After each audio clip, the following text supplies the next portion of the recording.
Helo a chroeso I gyfres y Jyngl Tawel gyda fi Emma a Nola.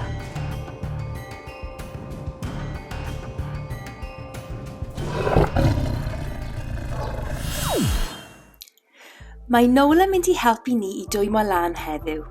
Helo Nola! Rholiwch eich ysgwyddau nôl.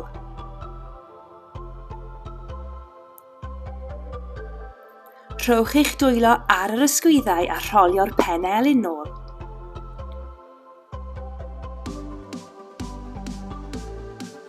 A nawr y brechiau.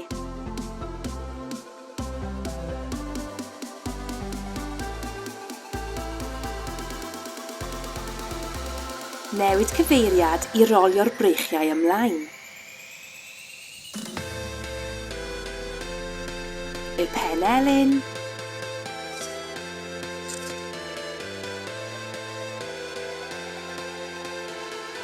A nawr rholiwch yr ysgwyddau unwaith eto. Ac ysgwyd eich corff. Gwasgwch yr ysgwyddau I fyny a ryddhau. Gwasgu a ryddhau. Gwasgu a ryddhau. Ac ysgwyd y corff unwaith eto. Gwasgarwch eich coesau a phlygwch eich pengliniau I lawr ac I fyny. I lawr ac I fyny. I lawr ac I fyny. Dewch eich coesau at ei gilydd ac ymestyn I fyny ac i'r llawr. I fyny ac i'r llawr. Unwaith eto.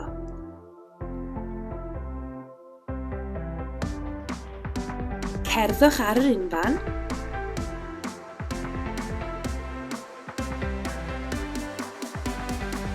A rhedeg. A rhewi.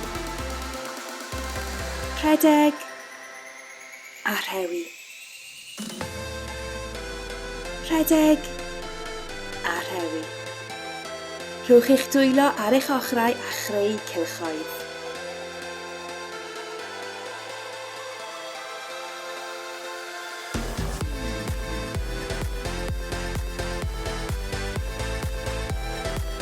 Siglwch eich brechiau nôl ac ymlaen. Ysgydwch eich traed. Arbennig. Ydych chi'n dwym nawr?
Gallwch naillai aros yn eistedd neu ddod i safle penlinio, beth bynnag sydd fwyaf cyfforddus. Rhowch eich dwylo ar eich glin a gallwch naillai gadw'ch llygaid ar agor neu ei cau. Dychmygwch eich bod yn graig. Gallwch chi deimlo'r awel yn symud drosoch chi, ond rydych chi'n cadw'n hollol lonydd oherwydd eich bod chi'n graig fawr gryf. Ni all unrhyw beth effeithio arnoch chi. Ni all unrhyw beth eich gwthio drosodd. Ni all unrhyw beth eich symud. Rydych chi'n gorffwys yn eich safle, yn anadlu i mewn ac allan yn araf, yn teimlo pa mor gryf a llonydd ydych chi. Sut deimlad yw bod yn gryf ac yn llonydd?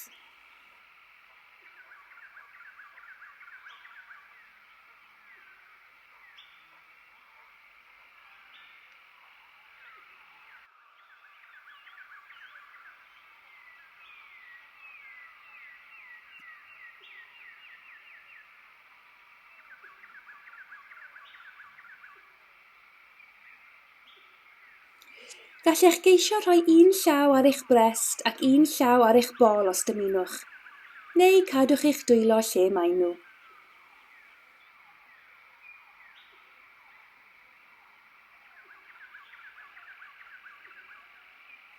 A nawr gallwch chi agor eich llygaid a pharatoi ar gyfer tyluno.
Nawr byddwn nhw'n symud ymlaen i'n hynadlu enfys. Gallwch chi gadw'ch llygaid ar agor neu eu cau, beth bynnag sy'n teimlo'n dda i chi ar hyn o bryd. Meddyliwch am enfys a'i holl liwiau. Wrth i chi anadlu i mewn, dychmygwch eich bod yn anadlu holl liwiau'r enfys. Wrth i chi anadlu allan, dychmygwch eich bod yn anadlu enfys i'r stafell. Anadlwch y lliwiau coch a melyn a fioled a glas, porffor ac oren a gwyrdd. Nawr anadlwch eich enfys i'r ystafell. Eto, anadlwch y lliwiau coch a melyn a fioled a glas, porffor ac oren a gwyrdd i mewn. Ac anadlwch eich enfys i'r ystafell.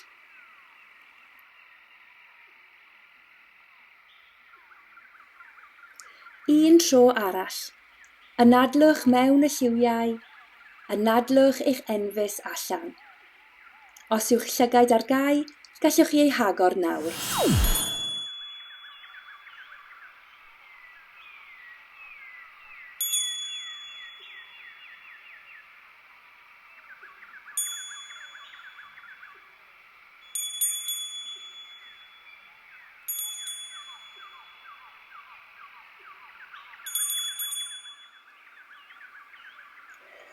Wrth i ti ddechrau dod yn gyffyrddus, mae'r dewis yma i gau dy lygaid neu ei chadw nhw ar agor. Beth bynnag sydd yn teimlo'n dda i ti heddiw. Bydd yn llonydd a dychmyga dy fod yn y jyngl wrth i'r haul mynd lawr i orffwys am y nos, a'r lleuad yn mynd mwy a mwy disglair. Gorwedd ar lawr glaswelltog y jyngl, a gadael i dy gorff mynd yn feddal ac ymlacio. Gweld os elli di aros yn llonydd wrth i ti wrando ar yr anifeiliaid yn setlo lawr am y nos. Cadw dy ben yn llonydd, cadw dy freichiau yn llonydd, cadw dy folan llonydd, cadw dy goesau a thraed yn llonydd. Drychai i fyny i weld y sêr yn dawnsio yn awyr dir nos. Does dim cymylau yn yr awyr, dim ond y sêr a'r lleuad mawr crwn. Mae'n teimlo mor hyfryd i edrych i fyny ar y sêr a'r lleuad heno. Rwyt ti'n gyfforddus, rwyt ti'n dawel, rwyt ti'n heddychlon. Rwyt ti'n clywed anifeiliaid y jyngl yn setlo lawr am y nos. Rwyt ti'n clywed synau ar y ddaear ac yn y coed, ble mae'r nadroedd yn ffeindio ei ffordd gartref, y mwnciod yn gysurus, a'r adar yn dechrau tawelu i fynd i gysgu. Yna bu tawelwch. Aros fan hyn am ychydig i fwynhau'r tawelwch. Rwyt ti'n teimlo'r awel addfwyn y jyngl yn symud dros dy gorff. Rwyt ti'n cymryd anadl ddwfn i mewn ac allan, ac rwyt ti'n ymlacio hyd yn oed yn fwy mewn i'r ddaear oddi tano. Rwyt ti'n sylwi pa mor heddychlon yw'r jyngl gyda'r nos. Rwyt ti'n gwenu yn cofio am anturiaethau'r dydd, ond nawr rwyt ti'n barod i ymlacio ac i fwynhau'r tawelwch mae'r jyngl yn rhoi ti nawr. Cei di ddod nôl i wylio awyr y nos a mwynhau tawelwch heddychlon y jyngl pryd bynnag ti eisiau. A nawr, pan rwyt ti'n barod, symud dy ddwylo a thraed, ymestyn dy gorff ac agor dy lygaid.